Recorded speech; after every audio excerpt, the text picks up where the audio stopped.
The cargo bay stank of burnt metal and something else. Something organic that made the Karian crew keep their breathing filters on.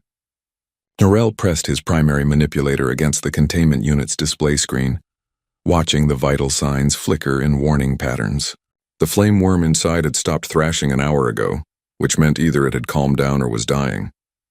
Either way, they had a problem. How bad? His second officer, Pims, shuffled closer with the cautious gait of someone who knew bad news was coming. Norell tapped the diagnostic readout. Wings shattered. 3 fractures, maybe 4. The hyperspace turbulence did more damage than expected. Pims made a clicking sound that translated roughly to cursing. The buyer on Celestis 4 won't take damaged goods. Not for the price we agreed on. The buyer on Celestis 4 won't take it at all. Norell pulled up the contract terms on his datapad. Right here. Clause 17. Perfect health upon delivery or the sale is void. The 2 Karians stood in silence, watching the small dragon-like creature huddled in the corner of its cage. Its scales, which should have shimmered red and gold, looked dull under the cargo bay lights. The broken wing hung at an angle that made even Norell uncomfortable, and he'd been hauling livestock for 20 cycles. Veterinary treatment? Pims asked, though his tone suggested he already knew the answer. Checked 3 stations. Cheapest quote was 8,000 credits. The worm's only worth 5,000 healthy. Norell closed the diagnostic screen. We're already operating on narrow margins this quarter. Pims didn't argue. In the business of exotic creature trading, the math was simple. If fixing something cost more than selling it, you cut your losses. That's how it worked. That's how it had always worked across hundreds of worlds and thousands of species. The Galactic Commerce Guild's regulations were clear. Non-sapient creatures were property, and property could be disposed of according to standard protocols. There's a system nearby, Norell said, pulling up the navigation charts. Yellow star. 3rd planet in the habitable zone. It's marked as a quarantine area. Quarantine? Pims leaned in to look. What kind? Death world or origin? Class 12 gravity world. The locals call it Earth. Norell zoomed in on the designation. It's on the restricted contact list. Very few species go there voluntarily. Pims understood immediately. Death world systems were perfect for this kind of thing.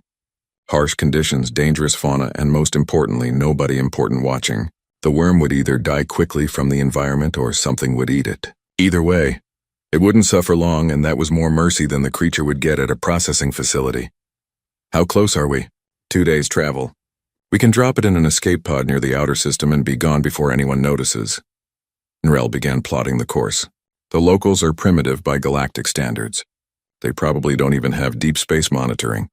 Pims gave his approval gesture, and the decision was made. The Prophet's Edge altered course, and 2 days later, they arrived at the edge of the Terran system.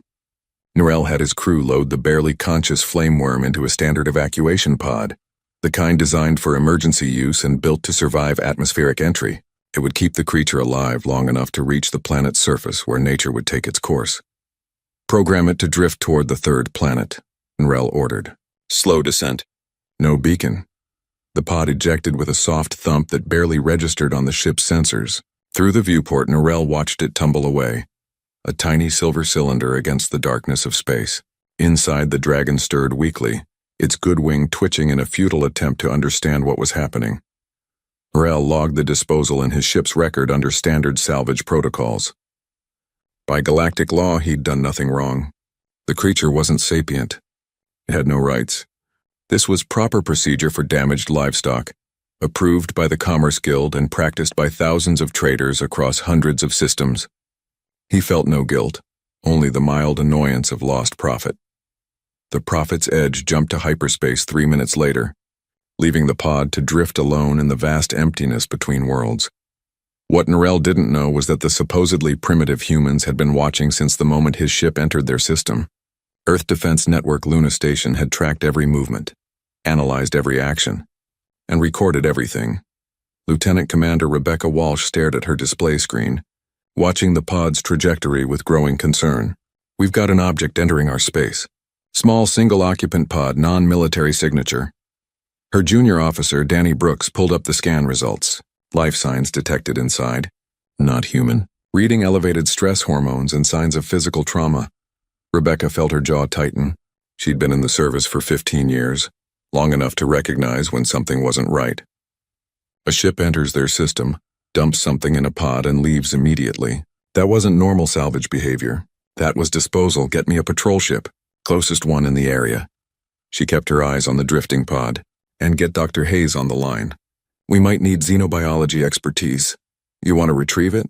Danny looked surprised. Could be dangerous. Rebecca thought about that for exactly 2 seconds before making her decision. Something living was hurt and alone in the cold of space. The Y could wait. The rescue couldn't. Send Sergeant Park, he's got experience with animals. And yes, we're retrieving it.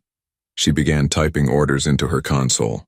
Whatever's in that pod needs help, and I'll be damned if we let it die on our watch. David Park had pulled a lot of strange assignments in his 5 years with Earth Defense, but opening an alien escape pod in the cargo bay of a patrol ship wasn't something the training manuals covered. He approached the silvery cylinder carefully, his suit's scanner showing him what he already knew from the briefing. Something alive was inside, and it was scared. Vital signs are erratic, reported his pilot officer Lisa Grant from the cockpit. Whatever it is, it's not doing well. David examined the pod's exterior. Standard galactic design, which meant he could access the manual release if needed. His gloved fingers found the emergency latch. Opening it now, keep the medical kit ready. The pod's seal hissed as pressure equalized. The door swung open, and David got his first look at Earth's unexpected visitor. The creature was small, maybe the size of a large dog, covered in scales that shifted between red and dull orange. It had 4 legs, a long tail, and 2 wings, one of which hung at a sickening angle against its body. Its head was reptilian, with small horns and eyes that watched him with a mixture of fear and pain. When it saw David, it tried to scramble backward, making a high-pitched sound somewhere between a hiss and a whimper. "Hey there," David said softly, keeping his movement slow. "Nobody's going to hurt you." The creature didn't understand English, but it understood tone. David had grown up on a ranch in Montana, had helped his father treat injured livestock more times than he could count. Fear looked the same in every species. This little thing was terrified. He reached for his thermal jacket, the one he kept in his emergency kit for cold weather operations. Moving carefully, he approached the dragon, letting it see his hands, showing he meant no harm. When it snapped weakly at him, he didn't pull back angry. He just waited. "Come on, little guy. Let me help you." It took 10 minutes of patience, but finally David got close enough to gently wrap the jacket around the shivering creature. The dragon flinched at the contact, but didn't fight when he lifted it carefully, supporting the broken wing to prevent more damage. Up close, he could see the extent of the injury. The wing was definitely broken, probably in multiple places, and the creature was dehydrated and exhausted. Back at Luna Station, the command center had transformed into an impromptu crisis management hub. Rebecca Walsh coordinated with Earth's top xenobiology experts while monitoring the rescue in real time. When David's ship docked 2 hours later, Dr. Patricia Hayes was already waiting in the medical bay with a team of specialists. Patricia had spent her entire career studying alien life forms, but she'd never seen anything quite like this. The creature, which preliminary database searches identified as a flame worm from the planet Paraxis, should have been dead given the extent of its injuries. The fact that it was still breathing meant it was a fighter. "Let's get imaging on that wing immediately," Patricia ordered as her team gently transferred the dragon to an examination table. "And someone check galactic databases for flame worm physiology. I need to know what we're working with here." Her assistant, a young researcher named Chris Wong, pulled up the available data. What he found made his stomach turn. "Doctor, according to this, flame worms are classified as Category 7 livestock. They're traded as exotic pets across the galactic markets."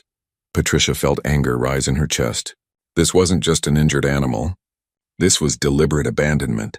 Someone had dumped this creature like garbage because fixing it wasn't profitable. The more she learned about standard galactic practices, the less she liked her new neighbors among the stars. While the medical team worked, word spread through Earth's networks. Video of the rescue, recorded by David's suit camera, was released to the public by the UN Xenological Affairs Committee.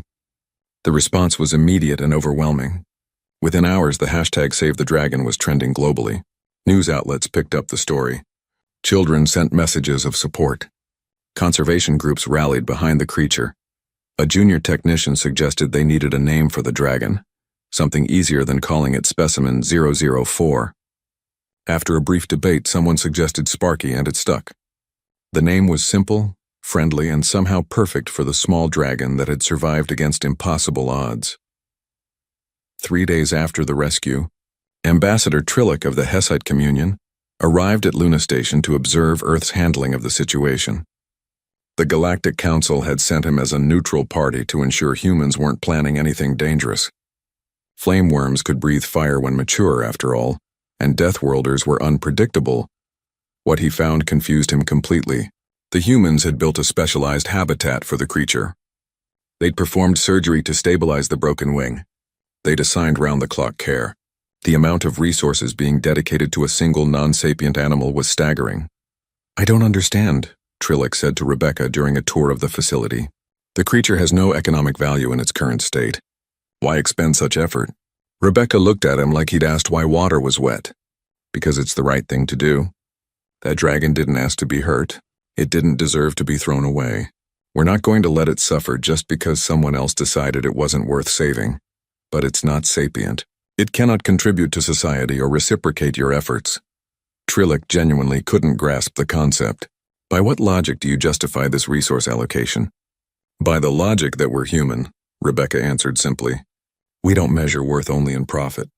That dragon is alive, it feels pain, it feels fear, and it deserves a chance to heal. That's all the justification we need." Trillick made notes on his datapad, trying to find words to explain this bizarre human philosophy to the council. As he wrote, he watched through the observation window as David Park sat beside the dragon's recovery tank, talking softly to it, even though it couldn't understand his words. The dragon, sedated but aware, seemed calmer with the human nearby. For the first time in his diplomatic career, Trillick wondered if the galactic community might have something to learn from these strange Deathworlders. Robert Chen watched the dragon sleep, its chest rising and falling in a steady rhythm that hadn't existed a week ago. The surgery had been successful, though calling it surgery felt inadequate for what Dr. Hayes and her team had accomplished. They'd rebuilt a wing using carbon fiber supports grafted to bone, biosynthetic membranes to replace torn tissue, and a framework that would allow natural healing while providing structural support. It was the kind of procedure most galactic species wouldn't attempt on livestock. Robert understood broken wings better than most. He'd lost his left leg below the knee in combat 3 years ago, and the prosthetic he wore now had given him a second chance at a normal life. When the Global Xenobiology Center in Colorado put out a call for someone to oversee Sparky's rehabilitation, he'd volunteered immediately. They'd tried to warn him it would be difficult, that the dragon might never trust humans after its trauma. Robert had just smiled and said he understood difficult. The facility they'd built for Sparky was impressive. A climate-controlled habitat that mimicked the volcanic highlands of Paraxis, complete with heated rocks, a small lava lamp that provided both warmth and visual stimulation, and enough space for the dragon to move around without injuring its healing wing. Temperature was kept at 35 degrees Celsius, humidity at 60%, exactly what the galactic databases recommended for flame worm health. Getting Sparky to eat had been the first challenge. The dragon refused food for 2 days after waking from surgery, probably traumatized from its ordeal. Robert tried everything. Different meats, different temperatures, different presentation styles. Nothing worked until he remembered something from his grandfather's ranch. Sometimes scared animals needed to see others eating first, so Robert sat in the habitat during feeding time and made a show of eating his own lunch. He didn't push the dragon's food closer or try to force interaction. He just ate and talked, keeping his voice low and calm, pretending the dragon wasn't there. After an hour of this, Sparky crept forward and took a small piece of synthetic meat from its bowl. Robert didn't react, didn't celebrate. He just kept eating his sandwich like it was the most natural thing in the world. Progress came in small moments. Sparky started eating regularly after a week. After 2 weeks, the dragon stopped hissing when Robert entered the habitat. After 3 weeks, it followed him around like a curious puppy, keeping a few feet of distance but clearly interested in what the human was doing. The physical therapy started, slowly. Dr. Hayes had designed a series of exercises to strengthen Sparky's wing muscles without putting stress on the healing bones. Robert would hold up toys or treats, encouraging the dragon to stretch and flex. Later, they introduced gentle gliding exercises using a harness system that supported most of Sparky's weight while letting the wings practice their natural movements. Outside the facility, the world watched. News networks provided daily updates. Social media exploded with fan art of Sparky. Schools organized fundraisers for xenobiological research. A children's book company asked for permission to write Sparky's story. The dragon had become more than just a rescued animal. It had become a symbol of what humanity believed in. The Global Xenobiology Center received over 2 million messages of support from around the world. Donations poured in, more than enough to fund not just Sparky's care but an entire expansion of the facility. Dr. Hayes found herself with enough resources to establish Earth's first comprehensive alien animal welfare program. Ambassador Trillick continued his observations, sending regular reports back to the Galactic Council. His superiors initially dismissed his accounts as exaggeration. Surely no species could be this inefficient with resources. Surely this was propaganda or some kind of elaborate deception. But as evidence mounted, as videos and data confirmed everything Trillick reported, the Council had to face an uncomfortable truth. Humans genuinely cared about non-sapient life in ways most galactic species didn't understand. 4 months after the rescue, Robert decided it was time for the big test. Sparky's wing had healed enough for supervised flight attempts. The facility's flight arena, a massive enclosed space 3 stories high and half a football field wide, would provide a safe environment for the dragon to try using its wings properly. Dr. Hayes and her team gathered to watch. Media crews set up their cameras, broadcasting live to billions of viewers worldwide. Robert led Sparky into the arena, the dragon walking beside him with complete trust now. The harness system was ready as a safety measure, but Robert hoped they wouldn't need it. He knelt down beside Sparky and gently checked the wing supports one last time. Everything looked good. The dragon looked at him with those intelligent eyes, and Robert could swear it understood what was about to happen. "Okay, buddy," Robert said softly. "Let's see what you can do." He stepped back and gestured upward, a motion they'd practiced in training. Sparky hesitated for just a moment, then spread both wings. The repaired wing extended fully, the biosynthetic membrane catching the arena's air currents. The dragon crouched, powerful leg muscles coiling, and then jumped. For a second, Sparky dropped and Robert's heart jumped into his throat. Then the wings beat once, twice, and the dragon caught air. It wasn't graceful. The flight was wobbly, uneven, clearly showing the limits of the repaired wing. But Sparky was flying. Actually flying. The dragon circled the arena once, then twice, gaining confidence with each wing beat. When it finally landed near Robert, the impact was rough, more of a controlled crash than a proper landing. But the dragon's eyes were bright with something that looked a lot like joy. Robert felt tears running down his face and didn't care who saw. Around him, the observation team was crying too, cheering and hugging each other. Dr. Hayes wiped her eyes and laughed. Even the hardened media crews looked emotional. Sparky walked over to Robert and pressed its head against his leg, making a rumbling sound that their sensors had identified as contentment. Robert knelt down and carefully put his arms around the dragon's neck. "You did it," he whispered. "I knew you could." Above them, cameras captured every moment, beaming the scene across Earth and out into the wider galaxy. Billions watched a wounded soldier and a broken dragon celebrate a victory that most of the universe had thought impossible. Simon Okafor had investigated war crimes, corporate fraud, and interplanetary smuggling during his career with the UN Security Council. Finding out who abandoned an injured dragon should have been simple by comparison, but the galactic community's complete indifference to the act made the investigation frustratingly difficult. His break came from an unlikely source. A junior data analyst named Amy Rodriguez was reviewing traffic logs from the outer system sensors and noticed something odd. The Carian ship that had dumped Sparky had filed a standard salvage disposal form, the kind of paperwork typically used when getting rid of broken equipment or expired cargo. The form included the ship's registration and captain's information. They hadn't even tried to hide what they'd done because, legally, they'd done nothing wrong. Simon stared at the document on his screen, feeling his blood pressure rise. They'd filled out paperwork. They'd logged the disposal like it was emptying trash. The casual cruelty of it was somehow worse than if they'd tried to conceal their actions.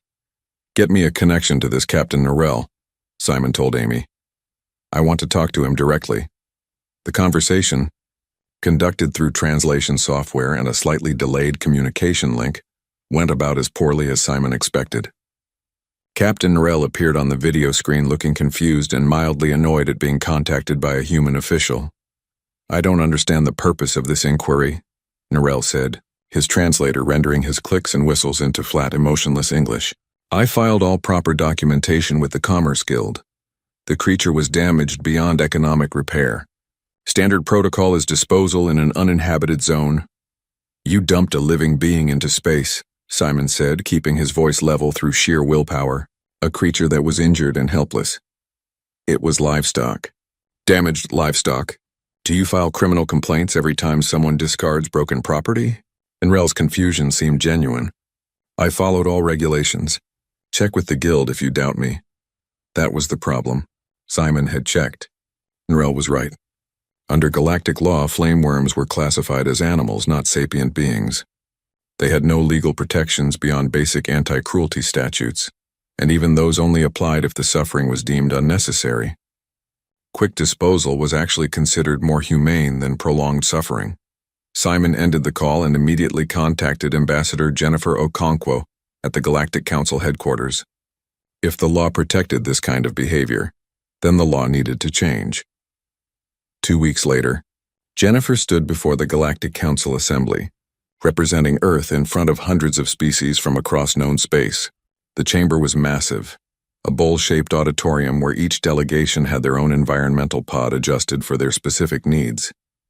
Some breathed methane, some required high gravity, some existed as energy patterns. All of them were about to hear something they'd never expected from the newcomers.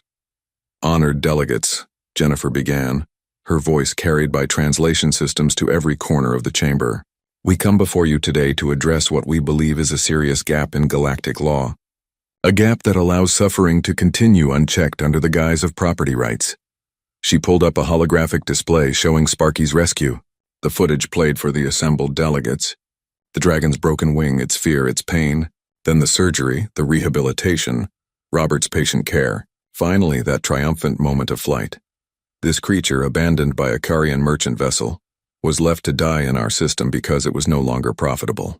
Under your laws, this is acceptable. Under human ethics, this is unconscionable. Murmurs spread through the chamber. Some delegates looked interested. Others appeared confused.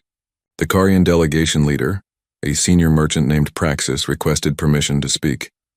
"With respect to the human delegation, we fail to see the issue. The creature is not sapient. It cannot reason, cannot create, cannot contribute to civilization. It is livestock.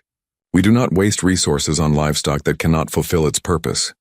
And that," Jennifer said firmly, "is exactly the problem. You measure worth only in utility. We measure worth in capacity to suffer." That dragon felt pain. It felt fear.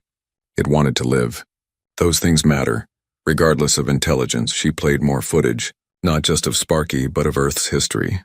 Animals rescued from oil spills, wildlife rehabilitation centers, conservation efforts for endangered species, dogs trained to help disabled people, cats living in homes as beloved family members. The presentation showed centuries of human effort dedicated to protecting and caring for non-sapient life.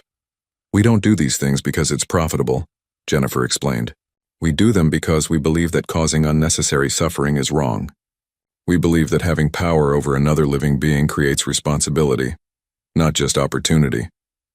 The Vryn delegate, a massive predator species from a high-gravity world, spoke up. "This is inefficient. Resources spent on non-productive creatures are resources wasted. How has your species survived with such impractical attitudes?" Jennifer smiled. "We didn't just survive. We thrived. Our compassion didn't make us weak. It made us stronger.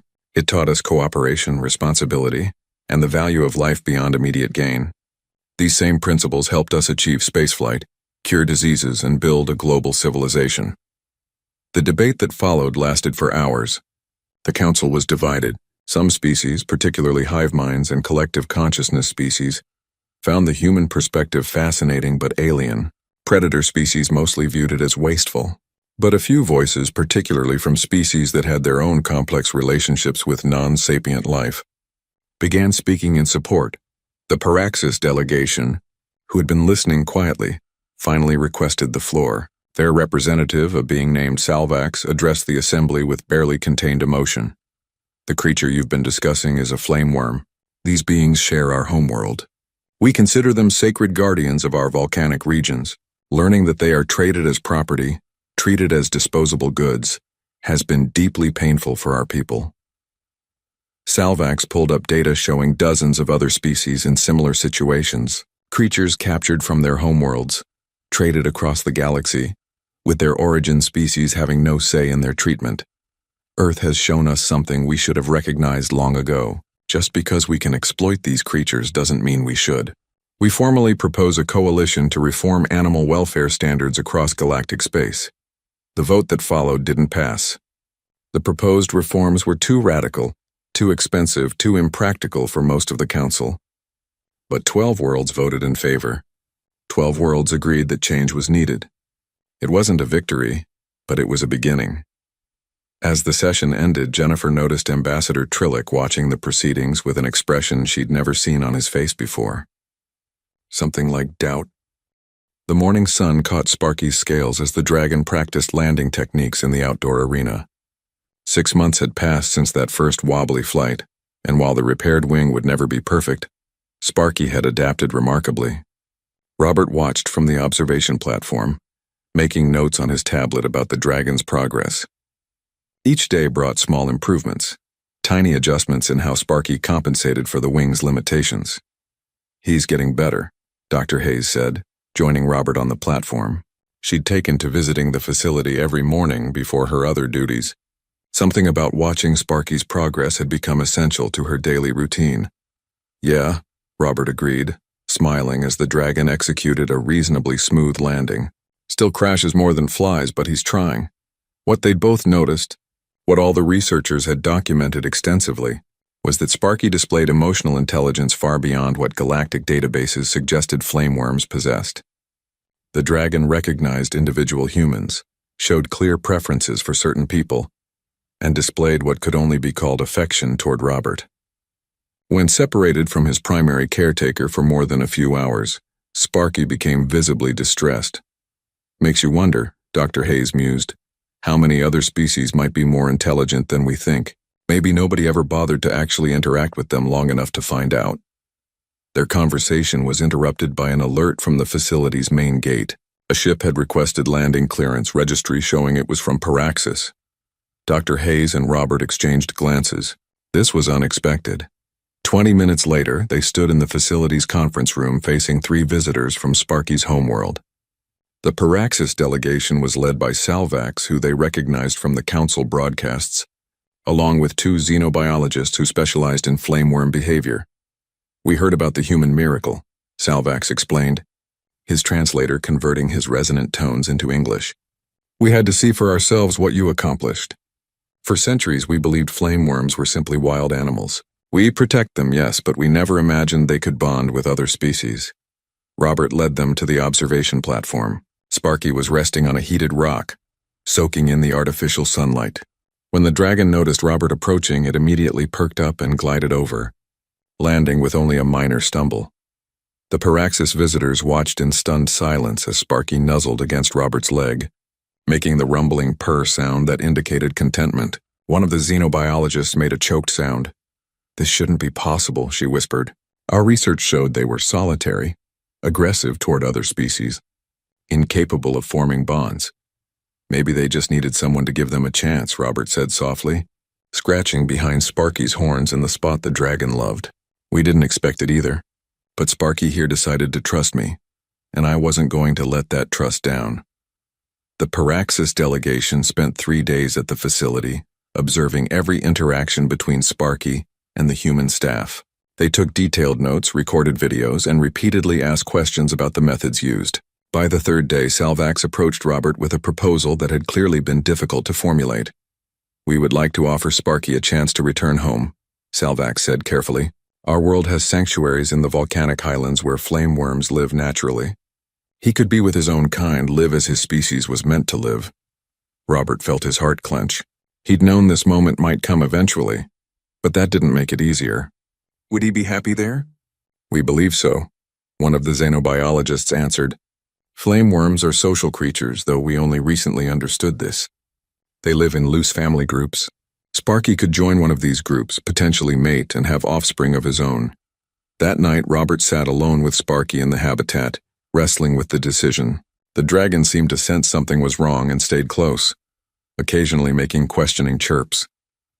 "I don't know what to do, buddy," Robert admitted. "Part of me wants to keep you here, keep you safe. But that's selfish, isn't it? You deserve a real life with your own kind." Sparky tilted his head, watching Robert with those intelligent eyes. The dragon couldn't understand the words, but the emotion was clear enough. After a long moment, Robert made his decision. "You should go home," he said quietly, "but I promise I'll visit. And if you're not happy there, if you want to come back, we'll figure something out." The farewell ceremony 3 weeks later drew global attention. Thousands gathered outside the facility, while billions watched online. Sparky, fitted with a specially designed traveling harness, would accompany the Pyraxis delegation back to their homeworld. The harness included a monitoring system that would track the dragon's health and location, allowing Earth's team to keep tabs on him. Robert stood in the departure area, trying to keep his composure. Sparky seemed confused by all the people and attention, staying close to the one person he trusted completely. Dr. Hayes had tears running down her face. Even the usually stoic facility security chief looked emotional. "Take care of him," Robert said to Salvax, his voice rough. "He's been through a lot. He deserves better than what the universe gave him before." "We will honor the trust you've placed in us," Salvax promised. "And Robert, you've taught us something valuable. We've been protecting flameworms as sacred creatures, but we never tried to understand them. You've shown us that protection without relationship is incomplete. We'll do better." When it came time for Sparky to board the ship, the dragon initially refused. He stayed pressed against Robert's side, making distressed sounds. Robert knelt down, fighting back tears, and gently pushed the dragon toward the ship's entrance. "Go on, Sparky. Go home. You'll love it there, I promise." It took several minutes of encouragement, but finally Sparky walked up the ramp. At the entrance, the dragon turned back one last time. Robert raised his hand in farewell. Sparky's tail swished once, then the dragon disappeared inside. The ship lifted off smoothly, climbing into the blue Colorado sky. Robert watched until it was just a speck against the clouds, then watched some more even after it vanished completely. His prosthetic leg ached from standing so long, but he barely noticed. Dr. Hayes put a hand on his shoulder. "You did the right thing." "I know," Robert said. "Doesn't make it easier, though." That evening, as the sun set over the facility, Robert received a message on his datapad. It was from the Pyraxis ship, which had just entered orbit. The message included a video file. He opened it and saw Sparky in the ship's cargo hold, looking around curiously. The dragon had found a heated plate and was settling down for sleep. Just before the video ended, Sparky looked directly at the camera and made the rumbling purr sound. Robert smiled through his tears. "You're going to be okay, buddy. I'll see you soon." 5 years after a broken dragon fell from the sky, Rebecca Walsh stood in the newly dedicated Hall of Interspecies Welfare at the Galactic Council headquarters. The building itself was a testament to how much had changed. Designed with input from dozens of species, including humans, it featured environmental zones for various forms of life and research facilities dedicated to studying non-sapient creatures across the galaxy. She was attending the inauguration of the Council's first chair of interspecies welfare, a position that hadn't existed until 18 months ago. The fact that it existed at all felt like a miracle. Slow, frustrating progress, yes, but progress nonetheless. Ambassador Jennifer Okonkwo would be the first to hold the position, elected by a narrow margin after years of diplomatic effort. The voting had been close, with many worlds still opposed to what they saw as wasteful resource allocation. But enough voices had shifted, enough perspectives had changed, that humanity's vision of compassion had found a foothold in galactic policy. The journey to this moment had been neither quick nor easy. After Sparky's story captured public attention, Earth had launched the Compassion Summit, inviting any species interested in reforming animal welfare practices. The first summit drew representatives from only 8 worlds. The second summit, held a year later, had 23 attendees. Now in the 5th year, over 60 worlds participated in the ongoing coalition. The changes were small but real. 15 worlds had enacted animal welfare laws based on Earth's model. 23 more had reformed their livestock trading practices. The Karian merchant fleet, facing economic boycotts from an increasing number of systems, had quietly updated their protocols to include veterinary care for transported creatures. Captain Norell himself had retired, replaced by younger captains who understood that the galaxy's values were shifting. The most surprising convert had been Ambassador Trillick. After spending months observing human-animal interactions, documenting Sparky's recovery, and struggling to explain humanity's seemingly irrational behavior to his superiors, something had changed in him. He'd returned to his homeworld and adopted a small creature called a shelter beast, a species native to Hessite territory that was typically killed as pests. Trillick's regular updates about his shelter beast, shared on the galactic communication networks, had sparked a movement on his homeworld. Now thousands of Hessites kept shelter beasts as companions. The species that had once been culled as vermin was now protected, studied, and even beloved. Trillick himself had become an unexpected advocate for animal welfare, using his position on the council to push for reforms. The changes weren't limited to law and policy. Across the galaxy, beings were questioning assumptions they'd held for generations. On Vryn, the predator homeworld, a group of scientists had begun studying the emotional lives of their planet's herbivore species. On Calathi Prime, the hive mind had allocated resources to preserving endangered non-sapient species. Small shifts, but shifts nonetheless. Dr. Patricia Hayes had transformed Earth's xenobiology program into a training center for the entire galaxy. Alien researchers came to study rehabilitation techniques, learn about cross-species bonding, and understand the science behind compassionate care. The facility in Colorado had expanded 5 times, now housing not just Sparky's old habitat but dozens of environments for various rescued creatures. Robert Chen spent half his time on Earth and half on Paraxis now, traveling back and forth every few months. He'd been right to let Sparky go home. The dragon had thrived in the volcanic highlands, joining a small family group of other flame worms. The monitoring data showed Sparky was healthy, active, and had even mated successfully. There were 3 young worms now, offspring carrying forward Sparky's determined survival instinct. When Robert visited, which he did religiously every 3 months, Sparky always recognized him. The dragon would glide down from the highland caves, wings beating strong despite the old injury, and rumble that familiar greeting. They'd spend hours together, Robert documenting flame worm behavior while Sparky showed off his family. The young worms were less trusting of humans, but they tolerated Robert because their father clearly considered him safe. The Paraxis government had established the first interspecies sanctuary on their world, a place where flame worms could live naturally, while also interacting with researchers who treated them with respect rather than viewing them as property. Other worlds were beginning similar programs, creating spaces where beings could study and appreciate non-sapient life without exploitation. As Rebecca watched Jennifer take the oath of office for her new position, she thought about how far they'd come from that moment 5 years ago, when she'd ordered a rescue mission for an unknown creature in a drifting pod. One decision, one act of compassion, had rippled outward in ways she never could have predicted. The ceremony concluded with a presentation that brought tears to many eyes. A holographic display showed Sparky's journey from broken, abandoned creature to healthy adult living freely on his homeworld. The final image showed the dragon in flight, wings spread wide against a sunset sky with 3 smaller worms flying beside him. "This is what we fight for," Jennifer said in her acceptance speech. "Not just for the creatures we save directly, but for a galaxy that recognizes suffering and chooses to prevent it. That values life not for its utility but for its inherent worth. We have a long way to go, but we've proven change is possible." That evening, Rebecca received a message on her personal communicator. It was from Robert, sent from Paraxis. The message contained a video of Sparky and his family, taken just hours earlier. The dragon was teaching his offspring to hunt, demonstrating aerial maneuvers despite the limitations of his repaired wing. At the end of the video, Sparky looked directly at the camera as if he somehow knew someone specific would be watching. The dragon spread his wings, the repaired one extending fully, and made the rumbling purr that meant contentment. Rebecca saved the video to her personal files, adding it to a collection she'd been keeping since the beginning. 5 years of documentation showing one dragon's impossible journey from the edge of death to a full life. Proof that compassion wasn't weakness. Evidence that caring about life, all life, made civilization stronger rather than weaker. The galaxy had called humans death worlders and expected violence. Instead, humanity had offered something the universe needed more than it knew.